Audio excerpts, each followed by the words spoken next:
सोमवती अमावस्या व्रत कथा। एक गरीब ब्राह्मण परिवार था। उस परिवार में पति पत्नी और उनकी एक पुत्री थी।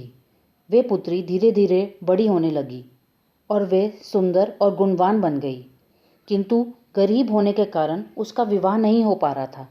एक दिन उस ब्राह्मण के घर एक साधु महाराज आए। वो उस कन्या के सेवा भाव से काफ़ी प्रसन्न हुए। कन्या को लंबी आयु का आशीर्वाद देते हुए साधु ने कहा कि इस कन्या की हथेली में विवाह योग की रेखा नहीं है। तब ब्राह्मण दंपति ने साधु से उपाय पूछा कि कन्या ऐसा क्या करे कि उसके हाथ में विवाह योग बन जाए। साधु ने कुछ देर विचार कर उसे एक उपाय बताया कि कुछ दूरी पर एक गांव में सोना नाम की धोबिन एक महिला रहती है, जो अपने बेटे और बहू के साथ रहती है, जो बहुत ही आचार विचार, संस्कार संपन्न तथा पतिपरायण है। यदि कन्या उसकी सेवा करे और वे महिला इसकी शादी में अपनी मांग का सिंदूर लगा दे, उसके बाद इस कन्या का विवाह हो जाएगा। साधु ने यह भी बताया कि वह महिला कहीं आती जाती नहीं है। ये बात सुनकर ब्राह्मणी ने अपनी बेटी को धोबिन की सेवा की बात कही। अगले ही दिन कन्या प्रातःकाल ही उठकर सोना धोबिन के घर जाकर साफ सफाई और अन्य सारे काम करके अपने घर वापस आ जाती है। एक दिन सोना धोबिन अपनी बहू से पूछती है कि तुम सुबह उठकर सारे काम कर लेती हो और पता भी नहीं चलता।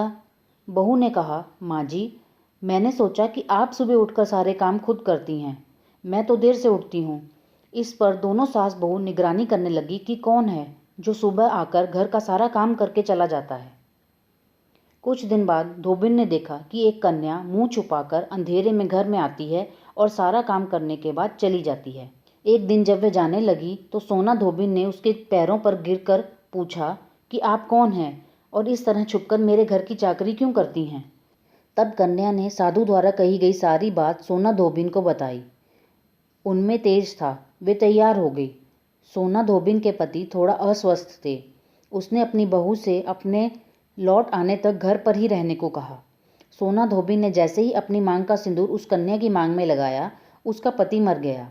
उसे इस बात का पता चल गया। वे घर से निर्जल ही चली थी, ये सोचकर कि रास्ते में कहीं पीपल का पेड़ मिले तो उसे भंवरी देकर और उसकी परिक्रमा करके ही जल ग्रहण करेगी। उस दिन सोमवती अमावस्या थी। ब्राह्मण के घर मिले पुए पकवान की जगह उसने ईंट के टुकड़ों से 108 बार भंवरी देकर 108 बार पीपल के पेड़ की परिक्रमा की और उसके बाद ही जल ग्रहण किया। ऐसा करते ही उसके पति के मुर्दा शरीर में वापस जान आ गई और उसका पति फिर से जीवित हो उठा। इसलिए सोमवती अमावस्या के दिन से शुरू करके जो व्यक्ति हर अमावस्या के दिन भंवरी देता है, उसके सुख और सौभाग्य में वृद्धि होती है। पीपल के पेड़ में सभी देवी देवताओं का वास होता है। अतः जो व्यक्ति हर अमावस्या को ना कर सके, वे सोमवार को पड़ने वाली अमावस्या के दिन 108 वस्तुओं की भंवरी देकर सोना धोबिन और गौरी गणेश का पूजन करता है, उसे अखंड सौभाग्य की प्राप्ति होती है। धन्यवाद। जय माता दी।